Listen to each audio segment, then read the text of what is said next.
নমস্কার, সবাই কেমন আছেন? আশা করছি সবাই খুব ভালো আছেন আর আমিও ভালো আছি। ড্রিম লাইফ বিউটির আরও একটি নতুন ব্লগে আপনাদের সবাইকে জানাই স্বাগত। সকাল সকাল চলে এসেছি রান্নাঘরে আর এসেই ডাল বসিয়ে দিয়েছি। আর ডালে লঙ্কা দিতে গিয়ে দেখি লঙ্কাটা শেষ হয়ে গেছে। এই কটা লঙ্কা আমাদের গাছ থেকে তুলে নিয়ে আসলাম। আর এই কালো কালো মোটা মোটা লঙ্কাগুলো না প্রচণ্ড ঝাল। তো বেশ কয়েকটা তুলে এনে বোটাগুলো ছাড়িয়ে রাখলাম। এখান থেকে 3টে মতো লঙ্কা দেবো ডালে আর 3-4টে দেবো ভাজাতে। আজকে করব টক ডাল, তার জন্য 2টো টমেটো দিয়ে দিলাম, পাকা টমেটো।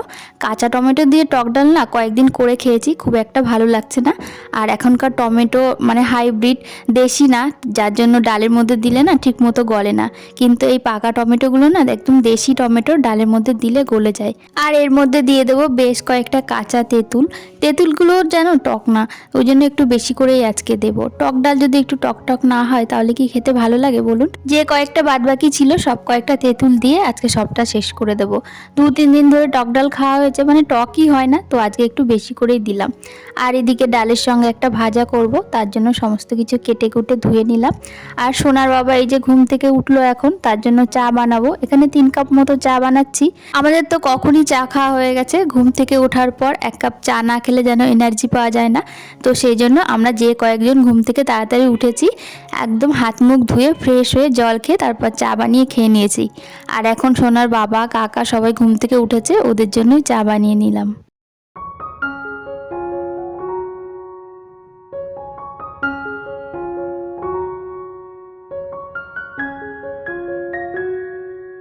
ডাল তো আমার ফোটানো হয়ে গেছে, এবার ফোড়নটা দিয়ে দেবো। ফোড়নে সর্ষে আর শুকনো লঙ্কা দিয়ে ভালো করে সর্ষেটা একটু হাতা দিয়ে ভেঙে দিয়েছি।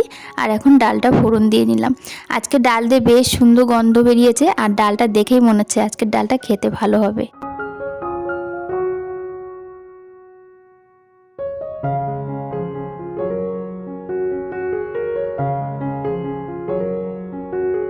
ডালটা নামিয়ে কড়াইটা আবার পরিষ্কার করে গ্যাসে চাপিয়ে দিয়েছি। আর এখন ভাজা করে নেব।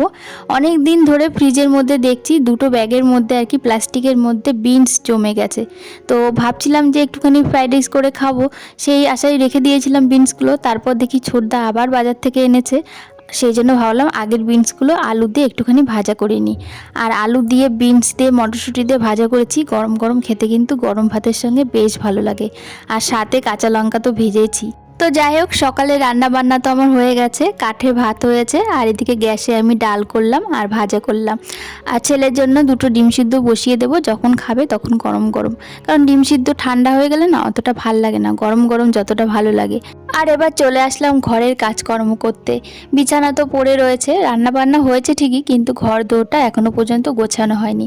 কারণ ছেলের বাবা দুজনেই ঘুমোচ্ছিল, লেটে ঘুম থেকে উঠেছে। সকাল সকাল যদি ঘুম থেকে একসঙ্গে ওঠা যায় তাহলে কিন্তু সাথে সাথে বিছানাটা গুছিয়ে নেওয়া যায়, কিন্তু সেটা তো আর হবে না। তো যাই হোক, কি আর করা যাবে, এই যে এখন বিছানাটা গুছিয়ে নিচ্ছি। বাইরে বেশ সুন্দর কিন্তু রোদ উঠেছে, ওই জন্য জানলাটা খুলে দিয়েছি। এই পাশের জানলাটা খুলিনি, কারণ এই পাশ দিয়ে না প্রচণ্ড হাওয়া দেয়। এই পাশে সামনের জানলাটাই খুলে দিয়েছি, আর এই জানলা দিয়েই কিন্তু রোদটা পড়ে বিছানার মধ্যে, বেশ ভালো লাগে। তবে আর কদিন পরে গরম পড়ে যাবে, তখন আর অতটা ভালো লাগবে না। তো যাই হোক, এদিকে আমি কম্বল 2টো ভাঁজ করে নিয়েছি। এবার বালিশগুলো জায়গায় ভাঁজ করে রেখে তারপর বিছানাটা ঝেড়ে সুন্দর করে গুছিয়ে নেব।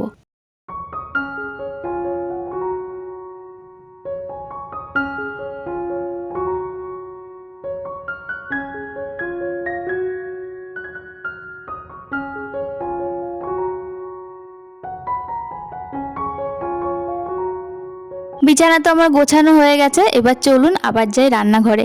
সোনার বাবা ওদিকে বাজার থেকে চলে এসেছে, আর বাজার থেকে কি কি আনলো চলুন দেখি। তো এইদিকে দেখছি বাঁধাকপি আছে, ফুলকপি আছে, এখানে রয়েছে সিম। এই সিমগুলো দিয়ে না তরকারি ভালো লাগে না, সিমের যে ঘন্ট হয় না, ওই ঘন্টটা ভীষণ ভালো লাগে এই লম্বা লম্বা সিমগুলো দিয়ে। তো এদিকে পেঁয়াজ নিয়ে এসেছে, আর এর মধ্যে রয়েছে আলু। তো সমস্ত কিছু একটু গুছিয়ে রাখলাম। আর গতকালকে রাত্রেবেলাতে না এই মশলার কোটোগুলো খালি করে আর কি এর মধ্যে গরম জল দিয়ে সার্ফ দিয়ে ভিজিয়ে রেখেছিলাম। আর এখন এগুলো ভালো করে মেজে ধুয়ে এখানে উপুর করে দিচ্ছি, তাড়াতাড়ি শুকিয়ে যাবে। আবার সন্ধ্যার দিকে মশলাগুলো কোটোর মধ্যে ভরে রাখবো।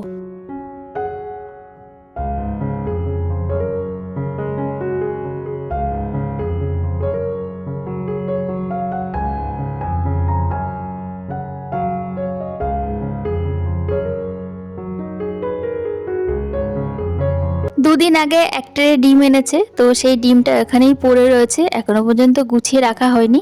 তো কিছুটা এখান থেকে নিয়ে খাওয়া হয়েছে আর বাদবাকিগুলো এটার মধ্যে রয়েছে। তো এখন ভাবলাম এই ফাঁকে একটুখানি গুছিয়ে রাখি, নাহলে থালা বাসন রাখতে প্রচণ্ড অসুবিধা হচ্ছে। তো এদিকে কিছুটা ডিম আমি একটা কৌটার মধ্যে রাখছি আর বাদবাকিগুলো ফ্রিজের মধ্যে রাখবো।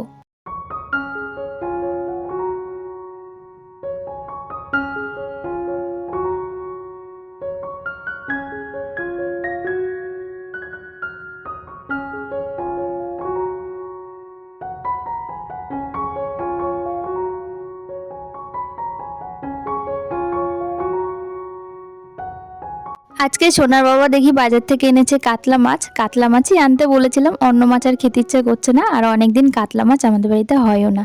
তো সেই জন্য কাতলা মাছই নিয়ে এসেছে। মাসি খুব ভালো করে মাছটা ধুয়ে দিয়েছে, আর আমি এদিকে মাছের মধ্যে যা লাগে আর কি, আদা রসুন পেঁয়াজ টমেটো আর আলু দিয়েই আজকে মাছটা করব। তো সেগুলো ভালো করে কেটে কুটে আর মশলাটা বেটে নিয়েছি, আর এখন রান্নাটা শুরু করে দিলাম। আজকে জানেন তো দুপুরের রান্নায় একটু ফাঁকি দিয়েছি বলতে পারেন, কারণ কি শুধু এই মাছের তরকারিটাই রান্না করেছি আর অন্য কিচ্ছু করিনি। সকালবেলা যে ডাল রান্না করেছিলাম সেখান থেকে ডাল কিছুটা রয়েছে, আর এই মাছের তরকারি করেছি। শুধু ডাল আর মাছের তরকারি দিয়ে তো খাওয়া হয় না, খেতে একটু কষ্টই হয়েছিল, কিন্তু কিছু করার নেই। অনেক জামা কাপড় ভিজিয়েছি, সেই জামা কাপড়গুলো একটু টাইম মতো কাচবো সেইভাবেই, আর কিছু করলাম না। করার ছিল, বাঁধাকপি ছিল, ফুলকপি ছিল, ওগুলো কিছু একটা করতেই পারতাম, কিন্তু বাঁধাকপি রান্না করতে গেলে না অনেকটা টাইম লাগে। তো সেই জন্য ভাবলাম থাক, শুধু মাছের ঝোলই করে রাখি, যা হয় হবে। রাত্রেবেলা তো আবার দেখা যাবে, অন্য কিছু রান্না করব। তো সেই জন্য শুধুমাত্র এই মাছের ঝোলটাই করে রেখেছিলাম।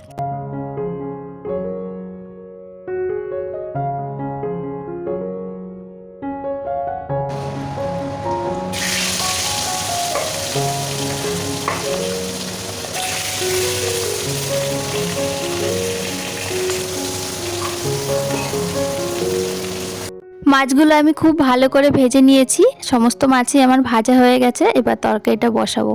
আর আমাদের বাড়িতে কাতলা মাছ আনলে না বেশিরভাগ দিন ওই আলু দিয়েই রান্না করা হয়, আলু দিয়েই যেন বেশি ভালো লাগে কাতলা মাছটা। আর সেই জন্য বরাবর আজকেও কাতলা মাছ আলু দিয়েই হবে। তো আরেকটু তেল দিয়ে দিলাম, মাছ ভাজার পরে তো একটু তেল ছিল, তার মধ্যে আরেকটু দিয়েছি, দিয়ে জিরে ফোড়ন দিয়েছি। আর এদিকে লম্বা লম্বা করে আলু কেটে নিয়েছি, বেশ খানিকটা আলু দিয়েছি। আমাদের বাড়িতে আলু সবাই ভালোবাসে, তো সেই জন্য একটু বেশি করে আলু দেওয়া হয়। মা ওদিকে একটুখানি চেঁচায় যে বেশি আলু দেবে না, আলু দিলে মাছের ঝোলে নাকি স্বাদ কমে যায়, কিন্তু কি আর করা যাবে, আমাদের বাড়িতে তো সবাই আলু ভালোবাসে। আর ছোটদা তো রান্নার সময় বলে সবার জন্য যা আলু দেবে আমার জন্য একটা আলু বেশি দেবে। তো যাই হোক, এদিকে দেখুন আলুটা আমি বেশ লাল লাল করে ভেজে নিয়েছি, তার মধ্যে একটা পেঁয়াজ দিয়েছি কুচিয়ে, পেঁয়াজটাও খুব ভালো করে ভেজে তার মধ্যে দিয়ে দিলাম মশলা, আর মশলার বাটিটা ধুয়ে একটু জল দিয়ে দিলাম কষানোর জন্য।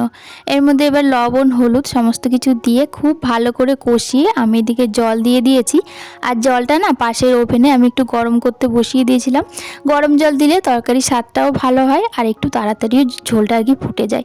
তো এদিকে ঝোল দিয়েছি, দিয়ে ঝোলটা ভালো মতো ফুটে গেছে, আর এবার মাছটা দিয়ে দিলাম। আর এবার একটুখানি ঢাকনা দিয়ে চাপা দিয়ে রাখবো, একটু ভালো করে ঝোলটা ফুটে যাবে, তারপর একটু জিরে ধনে বাটা দিয়ে নামিয়ে নেব।